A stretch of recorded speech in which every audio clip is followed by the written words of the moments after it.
Assalamualaikum warahmatullahi wabarakatuh. Perkenalkan, saya Fajar Sugandewadi, mahasiswa unit Tegal. Di sini saya akan mempresentasikan jurnal saya sebagai tugas mata kuliah seminar, itu dengan judul analisis keamanan dan privasi data pada layanan cloud computing dengan menggunakan teknik kriptografi.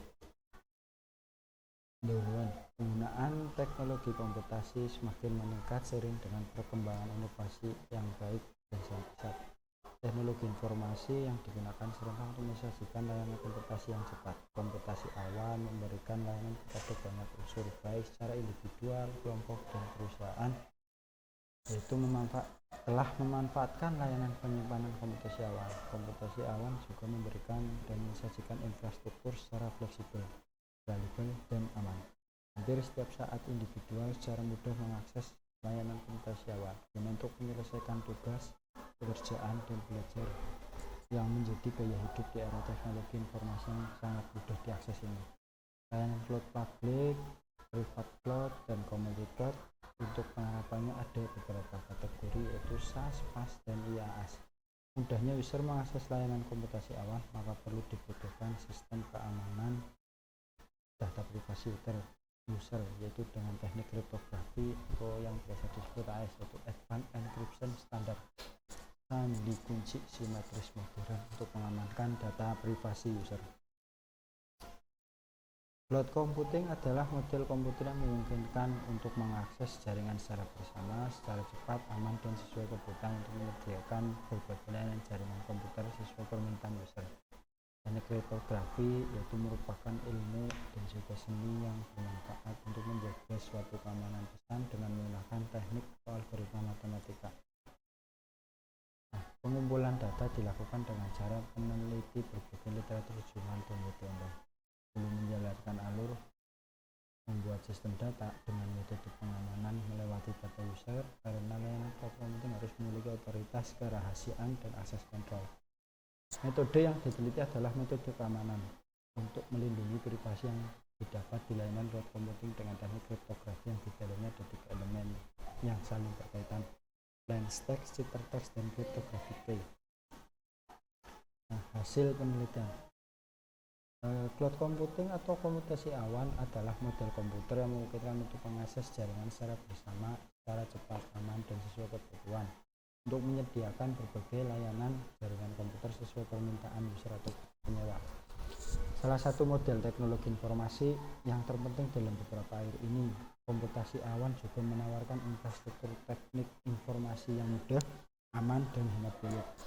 Perangkat keras yang semula menggunakan flash disk, hard disk, dan media penyimpanan perangkat keras yang lainnya harus berkembang menggunakan aplikasi-aplikasi cloud.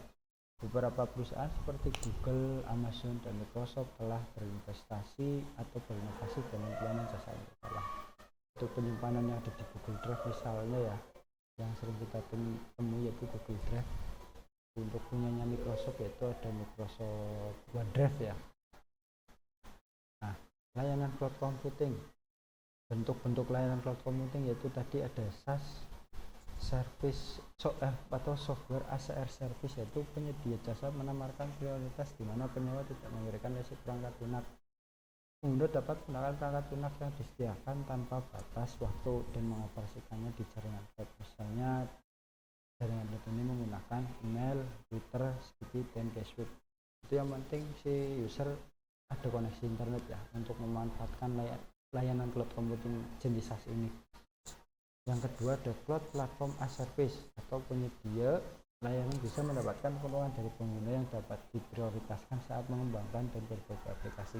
Fungsi ini pengguna untuk memakai software yang diadakan oleh penyedia tanpa harus khawatir tentang operasi sistem, network, atau mesin basis data, namun masih memungkinkan pengguna untuk mempunyai kendali tentang penggunaan software yang sedang dikembangkan, misalnya Microsoft Azure Investment atau dan AWS atau Amazon Web Service. Di bentuk layanan cloud computing ini misalnya yang sering kita ini yaitu penyedia layanan hosting ya atau VPS. Jadi Jadi si penyewa itu tinggal mengupload data atau website yang akan di online kan. Nah, di penyedia itu sudah ada sistem operasi, sudah ada direktori yang siap untuk menampung aplikasi Anda, juga sudah ada jaringan internet juga yang pasti jaringannya sangat cepat ya, karena penyedia cloud sendiri itu pasti mempunyai kapasitas internet yang sangat besar, juga pasokan listrik yang sangat kuat juga. Nah, untuk bentuk layanan cloud computing yang ketiga yaitu cloud infrastructure as service, yaitu penyedia layanan menawarkan manfaat bagi pengguna yang lebih dapat dikonfigurasi dan juga dapat menyewa sarana penyimpanan dan jaringan. Pengaturan dimaksud secara praktik dapat mengubah data yang diskalakan menjadi berkecil, misalnya dalam ini adalah Simple Storage Service atau Rackspace Cloud dan Amazon Elastic Computer Cloud. Nah, untuk bentuk layanan yang ketiga ini ya infrastruktur as service sudah jelas, yaitu penyedia menyediakan semacam infrastruktur atau sarana bagi penyewa untuk menitipkan server-server fisiknya ke penyedia tersebut, karena di penyedia tersebut itu sudah menyediakan yaitu pasokan listrik, jaringan internet, juga sistem keamanan yang lain yang sangat super secure juga di situ. Jadi si penyewa itu bisa menitipkan server fisiknya di penyedia layanan infrastruktur as service itu sendiri. Nah, contoh di Indonesia itu DCI ya, Data Center Indonesia, yaitu sebuah perusahaan penyedia layanan infrastruktur cloud yang diciptakan oleh orang Indonesia sendiri ya. Nah, jenis layanan cloud computing yaitu ada tadi ya, private cloud, yaitu infrastruktur cloud computing yang dimiliki dan dikelola secara internal. Private cloud bertujuan untuk memberikan layanan cloud computing eksklusif dan aman hanya untuk pengguna internal cloud tersebut. Yang kedua ada community cloud, yaitu community cloud infrastruktur cloud yang dikembangkan dan dioperasikan secara spesifik oleh beberapa komunitas untuk mendukung komunitas tertentu dengan tujuan yang sama. Yang ketiga ada public cloud ya. Public cloud sendiri yaitu model penerapan cloud yang tersedia untuk semua pengguna baik gratis maupun berbayar. Pengguna dapat menggunakan layanan sesuai dengan ketentuan berlaku. Dan yang keempat ada hybrid cloud. Hybrid cloud sendiri yaitu kombinasi dari dua bahkan atau lebih layanan cloud ya, kombinasi cloud individu, komunitas cloud, dan general cloud. Di cloud hybrid, perusahaan dapat memilih proses bisnis mereka secara bebas dan mentransfernya ke media komputasi cloud apapun, baik secara pribadi maupun untuk umum. Kelebihan cloud computing ya di sini ya, yaitu satu, biaya murah. Yang kedua, pelanggan tidak perlu memikirkan penyimpanan atau pemrosesan seperti penyediaan telah menyediakan semuanya. Lebih mudah dioperasikan, agregasi menjadi andal dan meningkatkan akses informasi. Nah, kelemahan cloud harus ada cloud koneksi kapasitas sesuai kontrak dan biasanya juga mengikat ya, kalau kita membutuhkan kapasitas yang besar maka juga harga ada rupa juga. Untuk skala-skala kecil kayak misalkan di sekolahan atau sebuah universitas atau politeknik atau kampus-kampus juga biasanya juga dia lebih ke langsung ke infrastruktur ya, penyewaan infrastruktur. Nah, ini untuk tabel perbandingan pemakaian komputing dengan konvensional ya, yaitu dari sisi penggunaan, akses mobilitas, akses terbatas. Untuk manual, untuk cloud computing akses kita bisa akses mana saja, portal ke pasar atau istilahnya publish mengiklankan ya. Dari konvensional susah dan lama, kalau cloud computing kita cepat dan mudah. Internasional, penggunaan internasional susah dan lama, mudah, terus relatif mahal, pelanggan dan promosi, anggaran awal, terus di awal, kelompok internet kurang efisien dibagi secara kelompok ya. Untuk cloud computing efisien, produk atau jasa. Untuk konvensional kita biasanya sangat lambat ya, karena kita harus menuju ke sumber data yang kita mau minta, itu kita harus ke sana dulu. Kalau untuk cloud computing kita hanya yang penting ada akses internet, kita akses layanan di mana tempat di mana folder kita ditempatkan di cloud computing ya, kita tinggal download aja.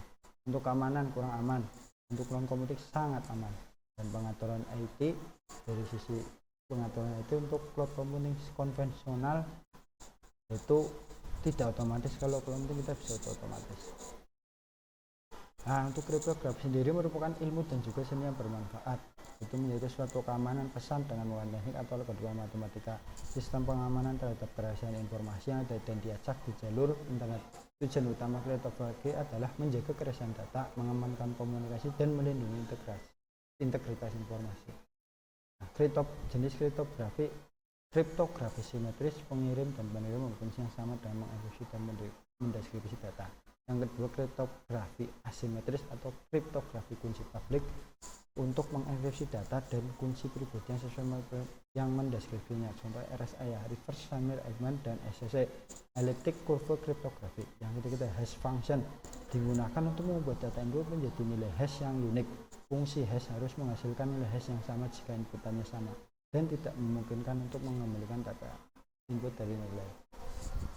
Kesimpulan cloud computing adalah untuk penjelasan yang pada dari awal kita bisa ditarik kesimpulan yaitu metode penyampaian layanan komputasi termasuk perangkat server, perangkat lunak, penyimpanan data serta database melalui internet. Ada banyak platform berbasis cloud yang siap digunakan tanpa menginstal infrastruktur atau melisensi. Namun salah satu kekhawatiran terkait menurut adalah keamanan dan privasi data. Prosedur pertahanan berbagi menjadi 4 kategori, yaitu kategori validasi, kerahasiaan, dan privasi, kontrol akses, dan otorisasi. Mempelajari ini bertujuan untuk memahami keraguan pengguna layanan cloud mengenai apakah layanan cloud dapat dipercaya untuk mengamankan dan melindungi pemakai. Perlindungan data penggunaan di cloud ini bisa dimaksimalkan dengan mengikuti semua langkah yang direkomendasikan. Terima kasih. Sekian dari saya. Assalamualaikum warahmatullahi wabarakatuh.